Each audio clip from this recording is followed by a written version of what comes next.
지금 방금 체크해 보니까 코스피 같은 경우에는 지금 2,400대까지 추락을 했습니다. 2,492선 2.5% 하락하면서 움직이고 있고요. 2월 10일 이후에 49일 만에 지금 2,400선까지 떨어졌다라는 부분 함께 챙겨드리겠습니다. 지수가 이렇게 눌린다라는 건 당연히 비중이 높은 반도체 쪽에 대한 지수도 같이 떨어지고 있다라고 해석을 해야겠죠. 삼성전자는 59,000원, SK하이닉스는 19만 원 선에서 현재 흘러가고 있는 상황입니다. 삼성전자가 지난주 금요일에 배당락일임에도 불구하고 6만 원을 지켜줬었는데 오늘은 지금 6만 원 깨졌거든요. 네. SK하이닉스도 20만 원 깨고 내려갔고요. 보통 이제 이 숫자들 밑으로 내려오면 우리 매수 기회다라는 이야기 많이 했었는데 네.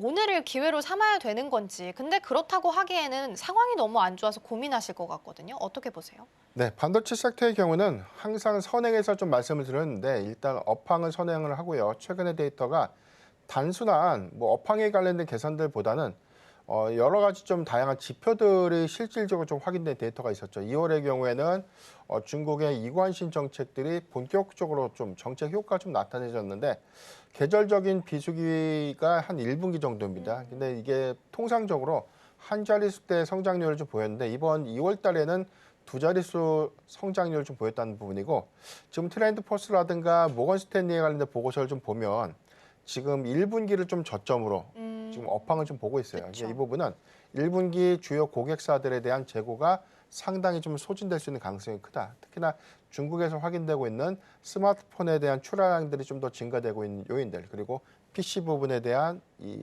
재고가 빠르게 좀 소진되고 있는 부분들 그리고 마이크론이 4월을 좀 기점으로 해서 메모리 가격을 10% 정도 최대 10%까지 좀 인상을 좀 통보를 했습니다. 이 부분은 삼성전자라든가 SK하이닉스가 동조돼서 가격 인상을 아마 4월부터 좀 구체화하지 않을까 이런 부분들이라면 고객사의 재고 소진이 빠르게 좀 이뤄내는 그런 구간에서 2분기로 진입할 때 오히려 업황이 좀 개선될 수 있는 그래서 발주량이 좀 증가되는 구간과 맞물리면서 오히려 단가에 관련된 인상분을 반영시킨다면 1분기 대비 2분기는 당연히 실적 개선이 조금 더 빠르게 좀 진행이 될 수 있지 않을까라고 볼 수 있겠고 두 번째는 모건 스탠리가 지난 가을이었죠. 반도체에 겨울은 오고 있다.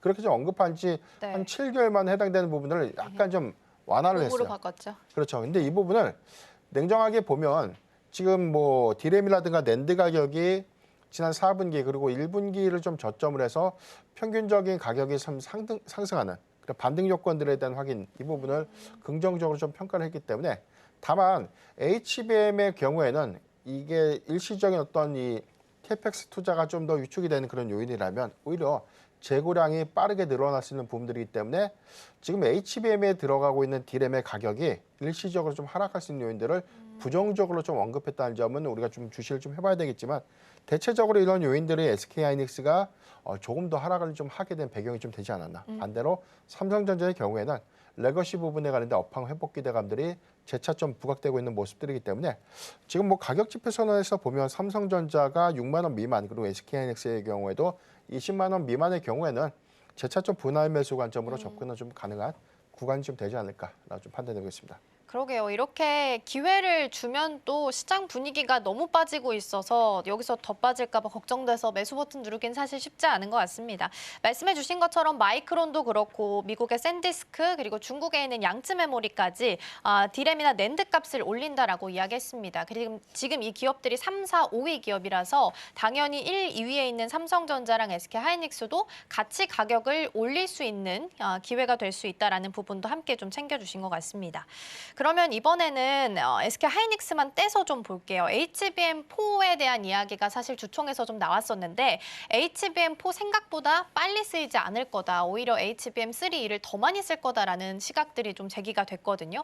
원래는 좀 빨리 스텝을 좀 밟아가는 게 SK하이닉스의 장점이었는데 이번엔 반대로 빨리 가서 문제다라는 이야기가 나와서 투자자분들은 도대체 어느 쪽에 속도를 맞춰야 될까라는 고민을 좀 하실 것 같아요. 어떻게 좀 조언을 주실까요? SK하이닉스가 사실 고민할 게 있을까라는 부분들. 왜냐하면 시장은 선도를 하고 있고 가장 많은 HBM 반도체를 좀 공급을 하고 있기 때문에 지금 GTC 2025에서 확인된 메시지를 보면 루빈, 즉 HBM4에 탑재되는 부분이 루빈인데 루빈 출시가 내년 하반기 정도로 예정이 됐어요. 이 부분은 제가 생각했던 거는 올해 하반기 말 내지는 내년 초 정도 예상보다는 조금 더 루빈의 출시가 좀 지연됐다라고 좀 보는 게 맞을 것 같고요. 이런 전략들은 HBM4에 관련된 샘플링을 현재 가장 빠르게 좀 진행하고 있는 이런 기업이 중에 하나가 좀 SK 하이닉스고 이 부분은 지금 HBM4의 12단을까지도 지금 뭐 이 개발에 성공했다라는 이슈가 좀 나오고 있죠. 이 부분은